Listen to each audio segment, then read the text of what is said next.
வணக்கம், welcome to Chitra Murali's kitchen. Stay home, stay safe, வீட்டிலே இருங்க, ஜாக்கிரதையாக இருங்க. இன்றைக்கி என்ன ரெசிபி பார்க்க போகிறோன்னா பால் பாயசம், அதுக்கப்புறம் பன்னீர் பிரியாணி பண்ண போகிறோம். ராஜ்மா மசாலா யூஸ் பண்ணி பன்னீர் பிரியாணி பண்ண போகிறோம். ஃபஸ்ட்டு பால் பாயசத்துக்கு நம்ம பாஸ்மதி அரிசி நான் ஒரு 20 நிமிஷம் ஊற வச்சுருக்கேன். முதல்ல அதை வேக வச்சுக்கலாம். நம்ம 1 டம்ளர் தண்ணி கொஞ்சம் இருக்குது. ஸோ இதில் ஊற வச்ச ஒரு 1/4 கப்பு அரிசி ஊற வச்சுருக்கேன். அதை சேர்த்துக்கலாம். பாஸ்மதி அரிசி இதோட நம்ம பால் காய்ச்சி ரெடியாக இருக்குது. ஸோ அந்த பால் 1 கப்பு சேர்த்துக்கிறேன். சேர்ந்து இப்போ சாதம் வேகட்டும். சிம்லேயே சாதம் இருக்கட்டும். பால் பாயசத்துக்கு அரிசி வேக வச்சுருந்தோம். பாருங்கள், பால்லே கொஞ்சம் 1 டம்ளர் தண்ணி விட்டு பாலும் விட்டு வேக வச்சுருந்தோமா, நல்லா வெந்தெடுத்து இன்னும் கொஞ்சம் பால் விட்டுக்கலாம். ஏலக்காய் எசன்ஸ் கொஞ்சம் விட்டுக்கலாம்.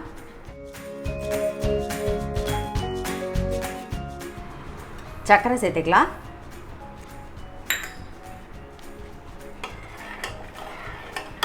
நல்லா சேர்ந்து ஒரே ஒரு கொதி வந்தவுடனே ஆஃப் பண்ணிடலாம். பால் பாயசம் ரெடி ஆகிடும். நெய் காஞ்சிடுத்து நம்ம முந்திரி பருப்பை தாளிச்சிடலாம். பாயசத்துக்கு பால் பாயசம் ரெடி ஆகிடுது. நம்ம முந்திரி பருப்பை போட்டுடலாம். அவ்வளோதான். ஓரமாக எடுத்து வச்சுருவோம். அடுத்தது நம்ம பிரியாணி பண்ண போகிறோம். பன்னீர் பிரியாணி. அதுக்கு சட்டி அடுப்பில் வச்சுருக்கேன். இந்த பக்கம் உருளைக்கிழங்கு கறி பண்ணிக்கலாம். அதுக்கு அடுப்பில் கடாய் வச்சு எண்ணெய் விட்டுருக்கேன். அது காயட்டும். சட்டியில் ஒரு 3 ஸ்பூன் எண்ணெய் ஊற்றிக்கலாம். 3 டேபிள் ஸ்பூன் நெய் நல்ல 1 டேபிள் ஸ்பூன் விட்டுக்கலாம். எண்ணெய் காஞ்செடுத்து உருளைக்கிழங்குக்கு கடுகு, உளுத்தம்பருப்பு, இஞ்சி ஒரு 1/2 இன்ச்சு, கருவேப்பிலை, வேக வச்ச உருளைக்கிழங்கையும் சேர்க்குறேன். இப்போது மஞ்சள் பொடி, ரெட் சில்லி பவுடர் சேர்த்துக்கலாம். உப்பு, தேவையான உப்பு. இந்த பக்கம் சட்டியில் எண்ணெயும் நெய்யும் விட்டுருந்தோம். காஞ்செடுத்து அதில் 2 கிராம்பு, ஒரு சின்ன பட்டை, பிரிஞ்சி எல்லாம் சேர்த்துக்கலாம். மீடியம் சைஸில் ஒரு வெங்காயம் பொடியாக கட் பண்ணது,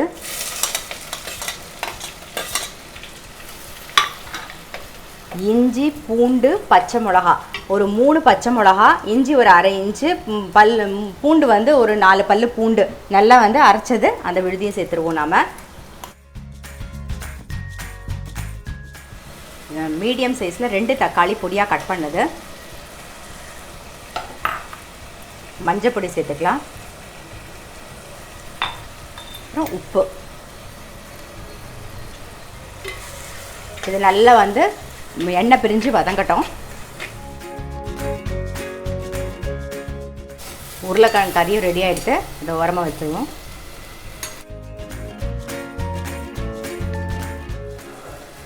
எண்ணெய் பிரிய நல்லா வதங்கிடுது. இப்போ ஏற்கனவே நம்ம பச்சை மிளகா காரத்துக்கு போட்டிருக்கோம். ஒரு 1/2 டீஸ்பூன் ரெட் சில்லி பவுடர் சேர்த்துக்கலாம். அப்புறம் 1 டீஸ்பூன் தனியா பொடி, கொஞ்சமாக புதினா, ராஜ்மா மசாலா ஒரு 1 டீஸ்பூன் சேர்க்குறேன். இப்போ நல்லா எண்ணெய் பிரிய நல்லா வதங்கிடுது. நம்ம கட் பண்ணி வச்சுருக்கிற பன்னீரை சேர்த்துடலாம். அதுக்கப்புறம் பாஸ்மதி அரிசி ஒரு 20 நிமிஷம் நல்லா அலம்பிட்டு ஊற வச்சுருக்கோம். ஊற வச்சு தண்ணியெல்லாம் வடியை விட்டு எடுத்து வச்சுருக்கேன். அதையும் சேர்த்துருவோம்.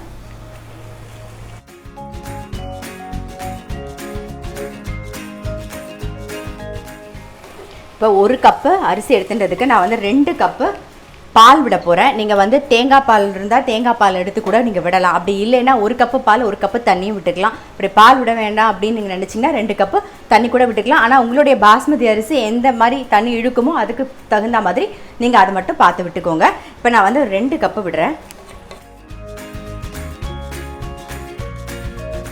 மேலாக கொஞ்சம் புதினா சேர்த்துடலாம். அப்புறம் கொஞ்சம் கொத்தமல்லி அப்படியே மூடி வச்சுருவோம். வெந்துன்னு இருக்கட்டும். அதே மாதிரி பன்னீர் சேர்க்கறதுக்கு முன்னாடி நீங்கள் அந்த கவர்லேருந்து எடுத்துகிட்டு ரன்னிங் வாட்டரில் நல்லா வாஷ் பண்ணிவிடுங்க. அதுக்கப்புறமா கட் பண்ணிவிட்டு சேருங்க. அப்போ தான் நல்லது. நான் அப்படி தான் சேர்த்துருக்கேன். உங்களுக்கு இன்னொரு வாட்டி நான் கட் பண்ணி சேர்க்கும்போது உங்களுக்கு காமிக்கிறேன். ஆனால் எப்பயுமே ரன்னிங் வாட்டரை வாஷ் பண்ணிவிட்டு அதுக்கப்புறமா அதை கட் பண்ணி சேருங்க. இப்போ அடுத்தது நம்ம தயிர் சாதம் கலந்துடலாம்.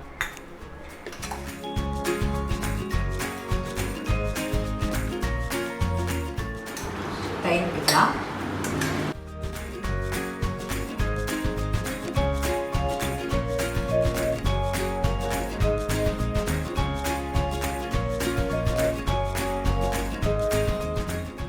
தயிர் பச்சடியும் ரெடி பண்ணிடலாம். வெங்காயம், உப்பு, கொஞ்சம் கொத்தமல்லி போட்டிருக்கேன்.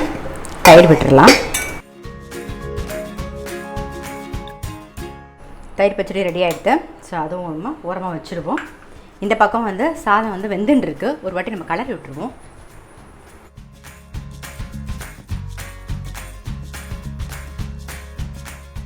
உடையாமல் அப்படி ஜென்டலாக கலரி விடணும். மூடி வச்சிடலாம், வேகட்டும். ஸோ நம்மளுடைய பன்னீர் பிரியாணி வந்து ரெடி ஆகிடுது. ஸோ ஆஃப் பண்ணிவிடுவோம். இந்த சூட்லேயே அப்படியே இருக்கட்டும், மூடி வச்சிடலாம். அப்புறம் முளைப்புறதுக்கப்புறம் நம்ம எடுத்தால் போதும். ஸோ இன்றைக்கி என்ன ரெசிபின்னு பார்த்துருப்பீங்க. பன்னீர் பிரியாணி, ராஜ்மா மசால் போட்ட பன்னீர் பிரியாணி. அதுக்கப்புறம் வந்து எப்பயும் போல் முக்கியமாக வந்து பால் பாயசம், அப்புறம் தயிர் சாதம், உருளைக்கிழங்கு கறி, தயிர் பச்சடி. அவ்வளோதான். ஸோ சிம்பிள் சமையல் தான். கண்டிப்பாக ட்ரை பண்ணுங்கள். இந்த ராஜ்மா மசால் யூஸ் பண்ணி பன்னீர் பிரியாணி ட்ரை பண்ணி பாருங்கள்.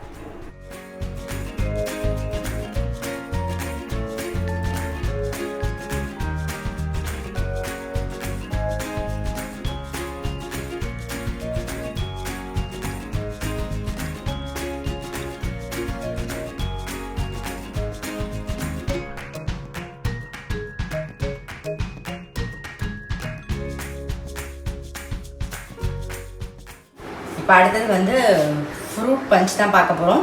நம்ம மாம்பழமும் சப்போட்டாவும் சேர்த்து பண்ண போகிறோம். ஃபஸ்ட்டு மாம்பழத்தை வந்து நம்ம கட் பண்ணிப்போம். எல்லாத்தையும் பழத்தை முதல்ல கட் பண்ணி எடுத்துக்கலாம்.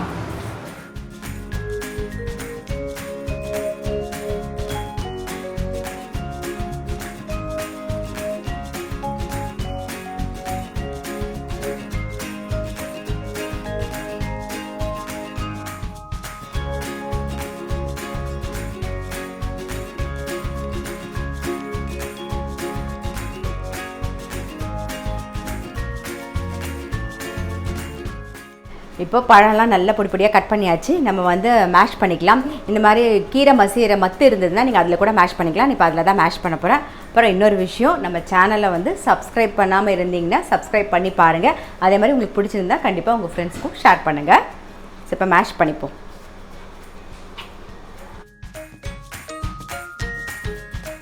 நாட்டு சக்கரை ஒரு 2 ஸ்பூன் சேர்த்துக்கிறேன். நல்லா மேஷ் பண்ணியாச்சு. இது 1 2 இருந்தால் போதும். ரொம்ப நைஸாக வந்து மசியணும்னு அவசியம் கிடையாது. இதில் வந்து பாதாம் பருப்பும் முந்திரி பருப்பும் கட் பண்ணி வச்சுருக்கேன். இது வந்து ஆப்ஷனல் தான். நான் இதில் மிக்ஸ் பண்ண போகிறேன். ஏன்னா நம்ம சாப்பிடும்போது வாயில் ஆப்டா வந்து க்ரன்ச்சியாக இருக்கும், நல்லாயிருக்கும். அதனால தான் நான் ஆட் பண்ணுறேன். நீங்கள் இருந்ததுன்னா ஆட் பண்ணலாம், இல்லைனாலும் ஒன்றும் பிரச்சனை இல்லை. ஆட் பண்ணிக்கிறேன். அப்புறம் காய்ச்சி ஆறின பால் வந்து ஒரு 1/2 கப்பு அதையும் சேர்த்துக்கிறேன்.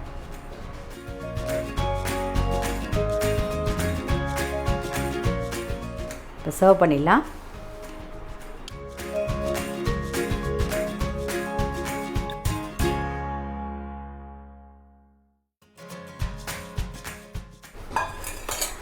நம்மளுடைய ஃப்ரூட் பஞ்ச் வந்து ரெடி ஆகிடுது. ஸோ கண்டிப்பாக வந்து நீங்களும் ட்ரை பண்ணி பாருங்கள்.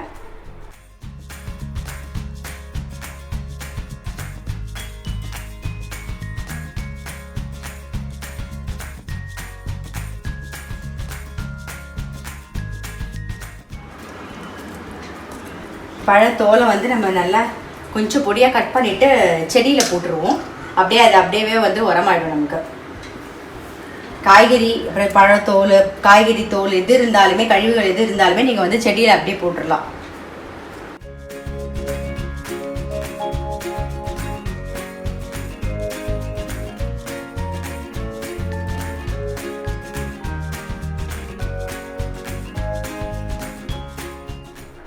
இப்போ நம்ம வந்து டீ டைம் ஸ்நாக்ஸ் பண்ண போகிறோம். அதாவது பழம் பொரி எப்படி பண்ணுறதுன்னு பார்க்க போகிறோம். இது வந்து கேரளாவில் ரொம்ப ஃபேமஸ் டிஷ். அதுதான் பண்ண போகிறோம். இது வந்து ஒவ்வொருத்தரும் ஒவ்வொரு மாதிரி பண்ணுவாங்க. இப்போ நான் எப்படி பண்ண போகிறேங்கிறத உங்களுக்கு காமிக்கிறேன். நான் 1 கப்பு மைதா மாவு எடுத்திருக்கேன். அதில் 1 பிஞ்சு சால்ட்டு, ஒரு 2 டீஸ்பூன், 2 இல்லை 3 டீஸ்பூன் வந்து சர்க்கரை சேர்த்துக்கலாம். நான் வந்து இன்றைக்கி 2 டீஸ்பூன் வந்து சர்க்கரை சேர்க்குறேன். 1 டேபிள் ஸ்பூன் வந்து அரிசி மாவு,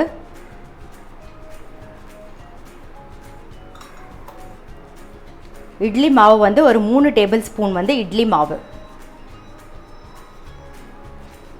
இது வந்து ஆக்சுவலாக பார்த்தீங்கன்னா இட்லி மாவு சேர்க்கறது வந்து உடனே பண்ணிடலாம், நம்ம கொஞ்சம் புளிச்சிருக்கோம் இல்லையா, அதனால புளிக்க வச்சு தான் பண்ணுவாங்க. இதை நல்லா நம்ம மாவெல்லாம் மிக்ஸ் பண்ணி வச்சுட்டு அப்படியே வச்சுட்டோன்னா ஒரு மணி நேரம் 2 மணி நேரம் அப்படியே விட்டுட்டோன்னா நல்லா புளிச்சிடும். அதுக்கப்புறமா தான் இந்த பழம்பொரி பண்ணுவாங்க. நம்ம வந்து இன்ஸ்டண்ட்டாக இப்போவே பண்ணோம் அப்படிங்கிறதுக்காக நான் இட்லி மாவு சேர்த்துருக்கேன்.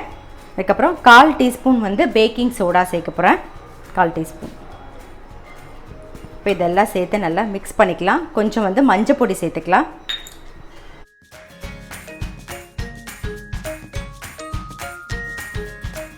கொஞ்சம் கொஞ்சமாக தண்ணி விட்டு பிசைஞ்சிக்கலாம். கெட்டிமாகவும் இருக்கக்கூடாது, ரொம்ப தண்ணியாகவும் இருக்கக்கூடாது. ஸோ அந்த மாதிரி இருக்கணும்.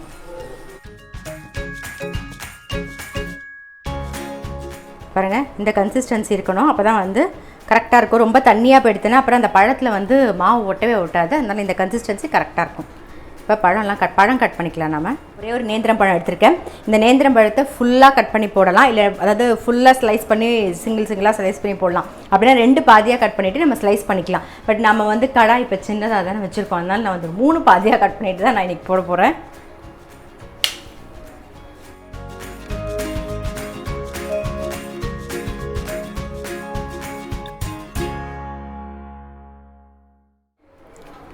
எண்ணெய் காஞ்சிடுது.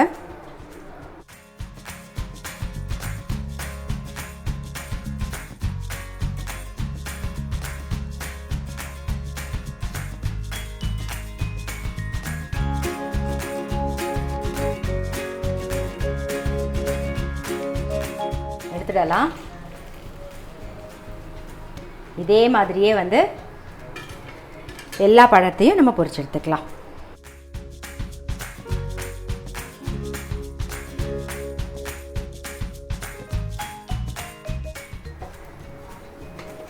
இப்போ பழம்பொரியெல்லாம் ரெடி ஆகிடுது. நேந்திர பழம் நீங்கள் எவ்வளோ எடுத்துக்கிறீங்களோ அதுக்கு தகுந்த மாதிரி மாவு வந்து போடுங்க. 1 கப் எடுத்துகிட்டா நான் அளவு சொல்லியிருக்கேன். ஸோ நீங்கள் ஒரு 2-3 பழம் எடுத்துக்கிட்டிங்கன்னா அதுக்கு தகுந்த மாதிரி மாவு மட்டும் அளந்து போட்டுக்கோங்க. ஸோ நம்மளுடைய டீ டைம் ஸ்நாக்ஸ் ரெடி ஆகிடுது. இன்றைக்கி வ்ளாக் பார்த்துருப்பீங்க. பால் பாயசம், அப்புறம் பன்னீர் பிரியாணி, அது வந்து ராஜ்மா மசாலா போட்டு நம்ம பன்னீர் பிரியாணி பண்ணியிருக்கோம். கண்டிப்பாக ட்ரை பண்ணி பாருங்கள், எல்லாருக்குமே ரொம்ப பிடிக்கும். எப்பயும் சொல்கிற மாதிரி தான், ஸ்டே ஹோம், ஸ்டே சேஃப், வீட்டிலே இருங்க, ஜாக்கிரதையாக இருங்க. நான் அடுத்த வீடியோவில் சந்திக்கிறேன்.